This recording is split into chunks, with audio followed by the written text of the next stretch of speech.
تاسو چې میاشت ووینئ اختر کوي، چې میاشت ووینئ روژه کوي. نو چې کله نه بس شهادت راغی او ستاسو روژه ده، نو موږ وایو روژه ده.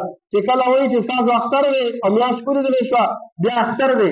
په دې منځ کې داسې خبرې موږ شروع شو، پلانکي ملا ونه لیده، پلانکي دی چېرته ناست و، دی هسې ناست دي، هسې تنخواګانې اخلي او داسې قسمه خبرې د علماو پسې شروع کړو. نه، ضرورت سره بس هغه یې پوه شه او ګناه یې پوه شه او ثواب یې پوه شه.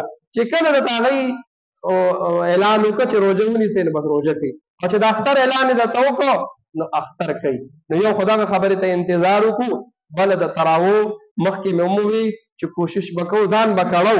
دا جنت ګټل داسې ګوره اسان هم نه دي چې موږ به ځان نه کړو او موږ به بس جنت ته ځو. نه، ځان به کړو. نو چې ځان وکړو نو لاس به اوچت کړو الله ته، نو یا الله دا مې نه وکړل، تراویح مې وکړې، تلاوت مې وکړو، ذکر مې وکړو، عبادت مې وکړو او دغه رنګې صدقات او خیرات مې وکړو، نو اوس ته نه جنت غواړم.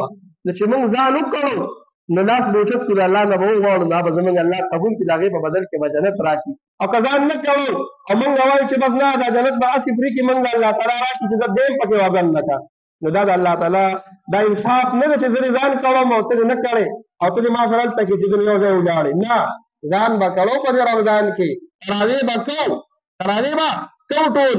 او دا مې هم درته وي چې زموږ تراویح به ګورې اوږدې اوږدې نه وي، یوه نیمه سپاره په باندې یو سپاره به وایو خو په مزه باندې، نو تنګېږي به مې تاسو نه. نو نوجوانان مشران ټول د دې کوشش وکړو چې موږ په تراویح له په ټایم راځو. دا خو په رمضان کال کې یو میاشت ده، د بخښنې او د مغفرت میاشت ده، نو موږ دې ته ځان څه وکړو، فارغه کړو.